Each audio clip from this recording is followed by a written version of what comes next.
Hello students, welcome to all of you. आज हम लोग करने जा रहे हैं गाउस के नियम का 4 नंबर अनुप्रयोग, समरूप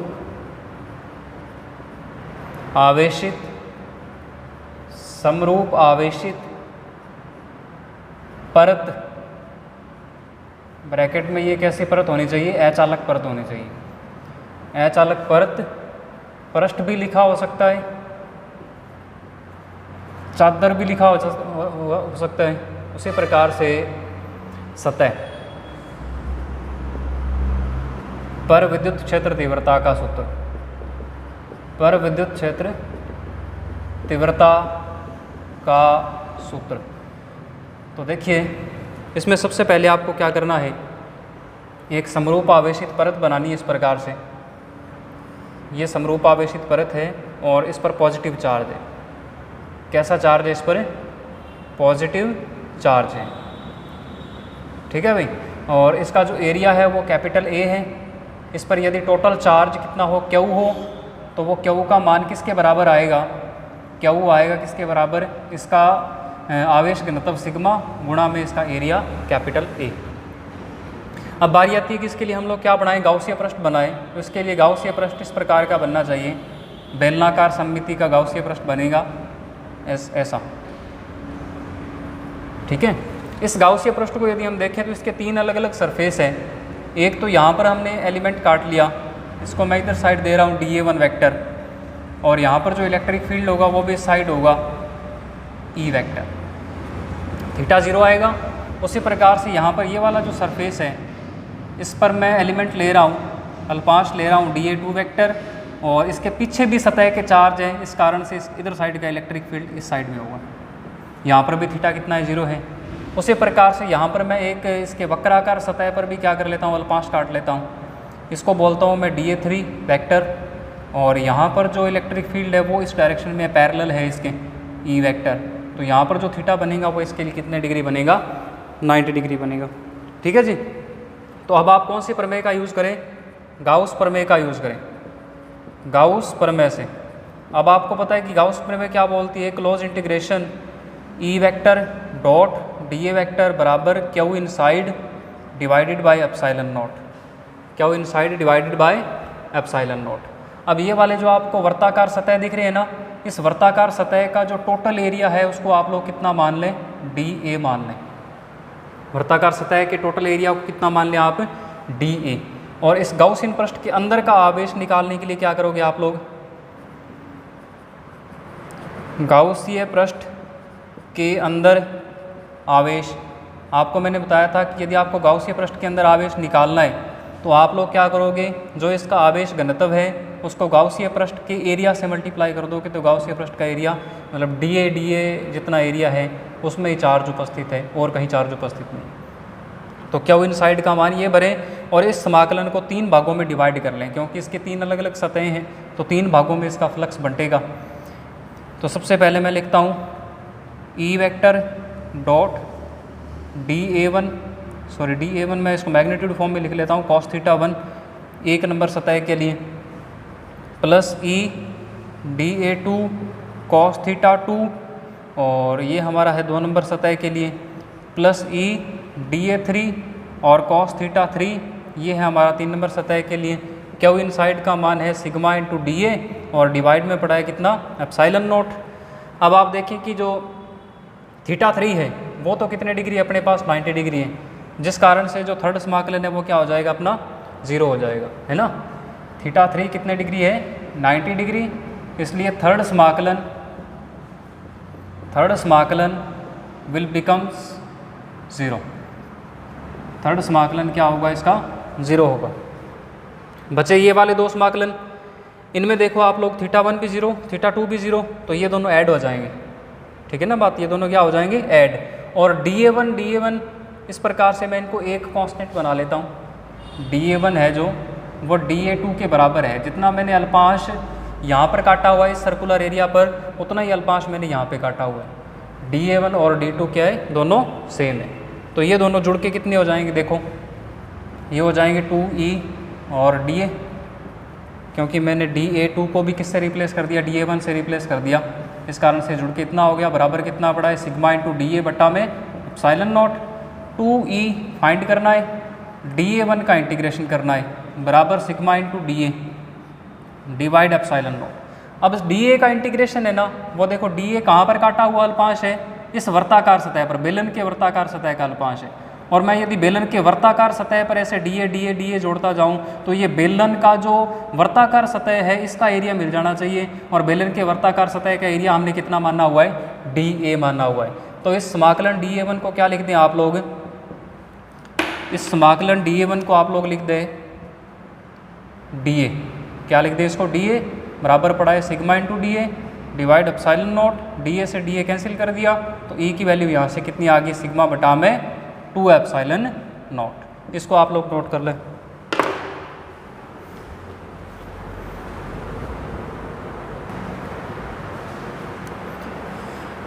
हाँ जी, जैसा कि आप देख पा रहे हो कि जो पृष्ठ का इलेक्ट्रिक फील्ड है सिग्मा बटा में 2 एप्सिलॉन नॉट, इसमें दूरी की कोई भी टर्म नहीं आ रही। इसका मतलब ये हुआ कि पृष्ठ के कारण जो इलेक्ट्रिक फील्ड होता है वो डिस्टेंस पर कभी भी डिपेंड नहीं करता। मतलब ये वाला है जो दूरी पर निर्भर नहीं है, दूरी पर निर्भर नहीं है, इसलिए इसका जब डिस्टेंस के साथ ग्राफ बनाएंगे तो कुछ इस प्रकार से आएगा। यदि आप यहाँ पर r लिखें, यहाँ पर E लिखें, तो ये डिस्टेंस के साथ चेंज तो हो नहीं रहा, तो क्या होगा, E का मान एक जैसा रहेगा जितनी मर्जी डिस्टेंस बढ़ती रहे। इसको नोट कर लें आप।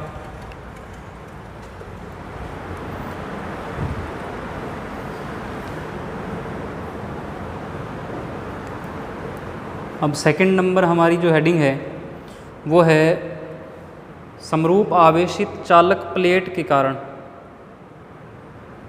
समरूप आवेशित चालक प्लेट के कारण विद्युत क्षेत्र तीव्रता, समरूप आवेशित चालक प्लेट के कारण, समरूप आवेशित प्लेट, और वो भी कौन सी प्लेट, चालक। समरूप आवेशित प्लेट कैसी नेचर की, चालक नेचर की,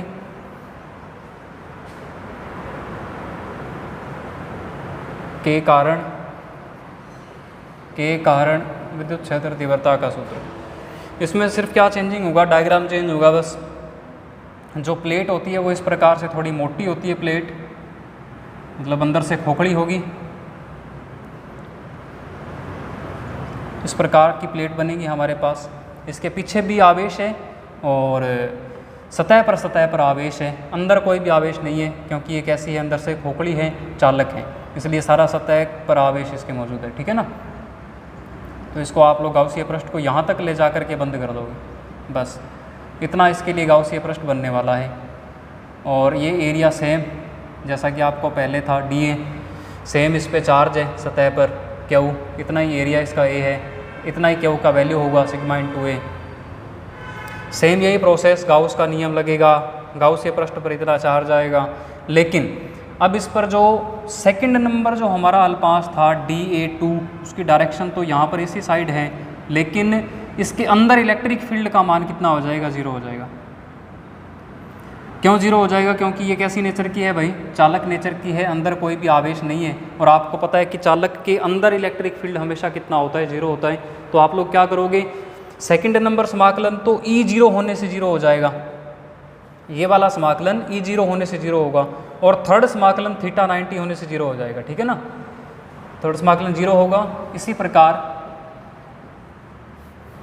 प्रकार द्वितीय समाकलन, इसी प्रकार द्वितीय समाकलन E 0 होने से 0 हो जाएगा, 0 हो जाएगा, ठीक है बात। केवल एक समाकलन बचेगा, कौन सा बचेगा, 1 बड़ा, तो ये 2 हट जाना चाहिए इसके साथ से, ये 2 हट जाना चाहिए, बस इतना आ जाएगा सिग्मा बटा में एप्सिलॉन नॉट। और ये भी आप लोग देख सकते हो दूरी पर डिपेंड नहीं करता, तो इसका भी E और R ग्राफ ऐसा ही बनना चाहिए। इसको आप लोग नोट कर लें।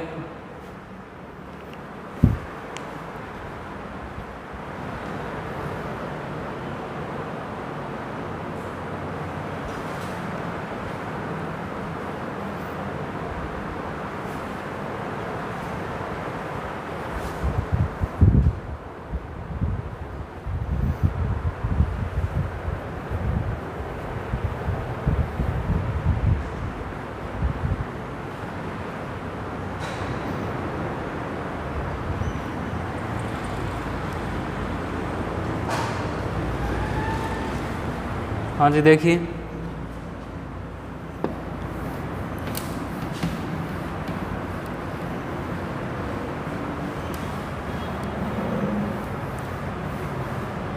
लास्ट टॉपिक है इस चैप्टर का,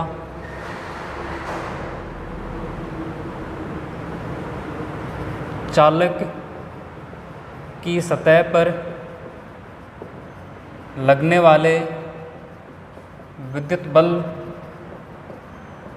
तथा दाब का सूत्र। एक चालक लेना है, उसकी सतह पर विद्युत बल कितना लगेगा और दाब कितना लगेगा वो अपन लोगों को फाइंड करना है। तो सबसे पहले आप देखें कि विद्युत बल होता क्या है, किस कारण से लगता है, और दाब भी किस कारण से लगता है। ये मान लो कि हमारे पास एक गोलाकार चालक है, इसको मैंने चार्ज दिया कितना, क्यू चार्ज दिया और पॉजिटिव नेचर का चार्ज दिया। तो आपको पता है कि चालक होने के कारण ये सारा का सारा आवेश कहाँ पर जाकर जमा होगा, इसकी सतह पर। तो आप देख सकते हो तो इसकी सतह पर एक जैसा चार्ज है, पॉजिटिव पॉजिटिव, तो इनमें प्रतिकर्षण होगा। प्रतिकर्षण के कारण इसकी जो सतह होगी वो एक बल अनुभव करेगी, जिसको हम लोग कौन सा बल बोलते हैं, विद्युत बल। और यदि मैं क्या कर लूँ, ये वाला विद्युत बल निकाल लूँ और इसके गोले के जो चालक के जो क्षेत्रफल है उसका डिवाइड कर दूँ इसमें, तो ये बन जाएगा एकांक क्षेत्रफल पर लगने वाला विद्युत बल, जिसको क्या कहा जाएगा, विद्युत दाब कहा जाएगा। ठीक है ना बात। सिर्फ अपने क्या करना है, पहले विद्युत बल निकालना है, उसमें हम लोग इसके एरिया का डिवाइड कर देंगे और एरिया का डिवाइड करने पर क्या मिल जाएगा अपने को, विद्युत दाब मिल जाएगा। तो देखो विद्युत बल निकालने का क्या प्रोसेस है। मैं क्या करता हूँ, इसमें से एक अल्पांश काट लेता हूँ और उसको मैं थोड़ा सा अलग दिखा देता हूँ। यहाँ पे एक अल्पांश काट लिया मैंने, उस पर पॉजिटिव चार्ज है, आर इसकी रेडियस है, ओ इसका सेंटर पॉइंट है। ये अल्पांश काट लिया मैंने और इस अल्पांश का जो एरिया है वो एरिया कितना है, डी ए है। तो आपको पता है कि इस अल्पांश पर जो हम लोग आवेश निकालेंगे तो वो कैसे निकालेंगे, उसको हम लोग क्या कर लेंगे, सिग्मा को डी ए से क्या कर लेंगे, मल्टीप्लाई कर लेंगे। सिग्मा है इस पूरे का आवेश घनत्व और डी ए है इस अल्पांश का क्या चीज़, पृष्ठीय क्षेत्रफल। अब आप लोग ये देखो कि ये वाला जो हमारा छोटा सा अल्पांश है ये इस बाकी शेष बचे हुए गोले के इलेक्ट्रिक फील्ड में है, क्योंकि गोले के ऊपर कौन सा चार्ज है, पॉजिटिव चार्ज है। तो गोले का इलेक्ट्रिक फील्ड यहाँ पर आउटवर्ड डायरेक्शन में होना चाहिए, इस प्रकार से ऐसे इसका इलेक्ट्रिक फील्ड होना चाहिए। और ये इलेक्ट्रिक फील्ड किसका है, ये इलेक्ट्रिक फील्ड है शेष बचे भाग का विद्युत क्षेत्र, शेष बचे भाग का विद्युत क्षेत्र है ये। ठीक है भी बात, इसके इलेक्ट्रिक फील्ड में ये पड़ा हुआ है। तो अब हम देखो हमारा प्रोसेस क्या रहेगा। हमारा प्रोसेस ये है कि आपको पता है कॉन्सेप्ट ये होता है कि जब कोई चार्ज इलेक्ट्रिक फील्ड में पड़ा हो तो उस पर फोर्स लगता है। वो फोर्स कैसे निकालते हैं हम लोग, आवेश को इलेक्ट्रिक फील्ड से क्या कर देते हैं, मल्टीप्लाई कर देते हैं। तो हमारे पास आवेश तो है डी क्यू, हमें ये फाइंड करना है कि इस बचे हुए भाग का इलेक्ट्रिक फील्ड कितना होगा और उस इलेक्ट्रिक फील्ड को हम लोग क्या कर देंगे, इस चार्ज से मल्टीप्लाई कर देंगे। ठीक है। तो सबसे पहला हमारा जो काम है वो देखो क्या है, गोले का शेष बचा भाग एक आवेशित सतह की भांति व्यवहार करेगा, आवेशित सतह की भांति व्यवहार करेगा, जिस कारण इसका विद्युत क्षेत्र ई आर, आर का मतलब होता है इंग्लिश में रिमेनिंग, रिमेनिंग मतलब बचा हुआ। ठीक है। आपको पता है कि परत का इलेक्ट्रिक फील्ड हमने निकाला था सिग्मा बटा में 2 एप्सिलॉन नॉट, इतना हो जाएगा। डी ए अल्पांश ई आर क्षेत्र में स्थित है, ई आर क्षेत्र में स्थित है, अतः इस पर बल, देखो इस पर बल निकालने के लिए क्या करेंगे, F is equal to q कितना है उस अल्पांश पर डी क्यू, और इलेक्ट्रिक फील्ड कौन सा यूज़ होगा यहाँ पे, ई आर वाला। समीकरण 1 से इसका मान भर दें और डी क्यू की वैल्यू पुट कर दें। F is equal to d q कितना है, सिग्मा इंटू डी ए, और ई आर कितना है, सिग्मा बाई 2 एप्सिलॉन नॉट। क्या होगा, सिग्मा स्क्वेयर बन जाएगा ये, F is equal to sigma square बटा 2 एप्सिलॉन नॉट और डी ए। अब आप कहोगे कि सर ये वाला जो बल है ये तो है अल्पांश पर लगने वाला बल, हमें निकालना था चालक की सतह पर लगने वाला बल। तो भैया आप लोग देखो कि जो अल्पांश है, ये अल्पांश कहाँ से काटा हुआ है हमने, चालक की सतह से तो काटा हुआ है। तो जितना बल इस अल्पांश पर लग रहा है वही बल किस पर लग रहा होगा, इस चालक की सतह पर भी लग रहा होगा। ठीक है, तो ये मान है किसका, विद्युत बल का।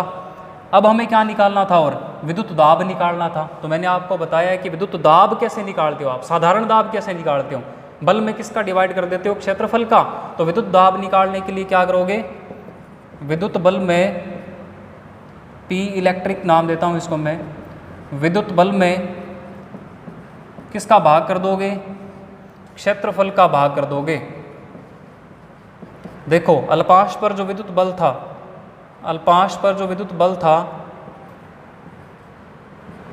वो हमारे पास कितना था, इसको आप DF से डिनोट कर लें क्योंकि छोटा सा बल है ये, DF से डिनोट कर लें। और डिवाइड में क्षेत्रफल अल्पांश का कितना है, DA है। तो आप लोग इसमें DA का जब डिवाइड करोगे इक्वेशन 2 में, तो DPE मतलब बल के कारण जो दाब लग रहा है वो कितना आएगा, सिग्मा स्क्वायर बटे 2 एप्सिलॉन नॉट। ठीक है, और ये जो दाब लगेगा ना ये बाहर की तरफ लगेगा, जिस कारण से ये चालक अपनी सतह को प्रसारित करने का प्रयास करेगा, अपनी सतह के एरिया को बढ़ाने का प्रयास करेगा। ठीक है भाई, इसको आप लोग नोट कर लें, और ये चैप्टर आपका क्या है, ख़त्म है, कंप्लीट है। ओके, धन्यवाद।